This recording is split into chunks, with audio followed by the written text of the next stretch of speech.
Phoenix. Wake up, it's time to see the love within, the heart that's free, free, free. Please stop trying to have everyone love you. Do you really believe you can be a person everybody loves when even Jesus, recognized as a key respectable being by more than 3 monotheist religions, was not and is still not loved by everyone? Whatever you do, people will criticize you. Whatever you wear, people will criticize you. Whatever you have, people will criticize you. Whatever you give, people will criticize you. Whatever you say, people will criticize you. Whatever you think, people will criticize you. Whatever you believe, people will criticize you. Whoever you are, people will criticize you. So just be unique, be yourself. Believe it or not, I know you will be much happier being yourself. Everyone is unique, but few realize it, and more than 99% of people are just mainly copycats. Do you think you need to follow others in their world all life long? Or are you free enough to think you can become a leader and you have the right to shape your own world?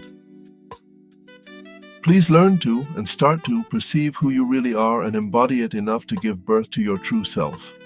Waking up is an action on yourself. Wake up yourself. Some listeners may like to get to the point when listening to this podcast. Somehow, I went to the point with the preamble in the 2 first episodes, and if you think I got it, you might be right. But what if the rest of the podcast was enabling you to better get it? What is this podcast about? Well, there will be 3 moments. 1. Wake up. It is about getting to know yourself through self-analysis and loving everything you are and all the elements of your journey. Goal: to wake up and recognize yourself as a true human being. 2. Be free. Here, it will be a question of how to be a true human being while continuing the exchanges with those whose journey is not over. Objective: to continue to live in society and avoid isolating oneself. 3. Become: if happiness is not to be everything you want to be or to have everything you may have, you must have the ambition to find your way and to act to carry out projects one after the other. Goal: to achieve some success in life and be recognized and proud. If you already have the intuition of all that remains to be listened to in the next episodes, you can stop listening to it and recommend it to someone less awake than you. Otherwise, don't worry. I still try to get to the point in the following few episodes which are easy to listen to. The concise aspect of this podcast is the result of my synthesis skill. Awakening in itself. April 14, 2025, 5 years after I wrote the initial version of this text, I decided to empower myself to transform it into a sellable book and a podcast. Why would I not make money from it after all? And if I don't, why would I bother? Why would I not dare publishing this first book and this podcast? Moreover, I am way more awake and way more at ease writing than 5 years ago. But what happened then? April 1, 2020. It wasn't April Fool's, or maybe it was. However, I was Aquarius according to the Greek astrologers, a sign of air and flight, free as air. I was also horse in Chinese astrology, but I will only talk about the link between horse and freedom here. What had happened in the days before and after this date? I must admit that it took me several days, maybe 30, to understand how this happened. But I woke up free after 42 years, 1 month and a few days of searching for the meaning of my life. And I think I understood what happened well enough to be able to write a book about it. In any case, I feel today that I am humbly experiencing some awakening, something like what past and present philosophers likely experienced. Maybe it's related to my mixed home, to the love and music it brought into my life. Maybe it's linked to the beautiful city of Nice, where I've met so many beautiful people, colleagues, in both senses of the word, for someone from Marseille, artists and their works, especially contemporary and modern, places full of life, starting with the Love Temple in the Chambron Park. Maybe still.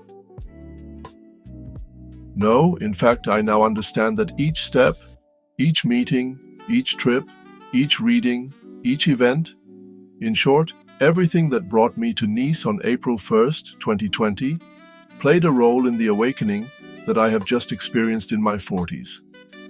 Midlife crisis, some would say. Revolution, I would say. This awakening can only be fully understood by those who have known it. I think about those who are free thinkers, men, women, and non-binary folks who are true, free human beings. Even though I had seen and read a lot of things about it, starting with the great philosophers and great cinematographic works, it was only once I had experienced this awakening that I was finally able to decode the links between all the elements of my matrix, the matrix in which I had been enslaved. The eclectic side of this list is probably related to the fact that I am a multimedia engineer. A few elements of philosophy on my path: Socrates' Know Thyself and Plato's Allegory of the Cave, the happy life of Seneca, and the whole philosophy of Spinoza, Descartes' Sum ergo Deus est, and Nietzsche's God is Dead, Freud's psychoanalysis, etc. A few elements of American cinematography on my path. First, awakenings with the great Robert De Niro and Robin Williams, then The Matrix, the highly philosophical trilogy, the fourth episode is more difficult to seize, the Divergent trilogy, as well as the Hunger Games trilogy, the entire Star Wars saga, etc. A few elements of literature: Greek, Roman, or Scandinavian mythology, Candide and Zadig by Voltaire, Sophie's World, etc. A few elements of manga culture: Dragon Ball, Saint Seiya, Naruto, One Piece, etc. A few artwork pieces: Klein's Blue, The Three Worlds of Dala, the ceiling of the Sistine Chapel, the Egyptian and Aztec pyramids, like the one in the Louvre, etc. A few musical elements: all the classics, including Baroque with Vivaldi in particular, all Latin music, including Mark Anthony's modern salsa, all pop music, from Madonna to K-pop to Jean-Jacques Goldman, etc. It is while writing this brief and non-exhaustive list that I have just realized how totally different my understanding of these works is today, with connections that I see between all of them. It is always the same story. It is the same nature that inspires all these authors, human nature.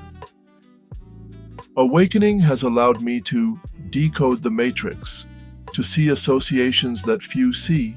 One probably must have an association disorder for that.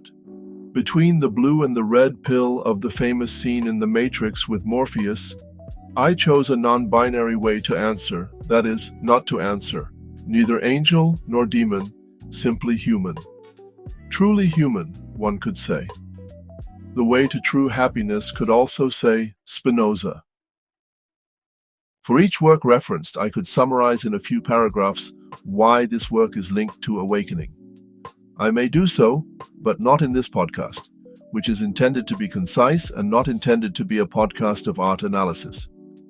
However, this podcast is intended to be philosophical, so I will explain in short episodes, one for each philosophy mentioned above, how this philosophy is linked to awakening.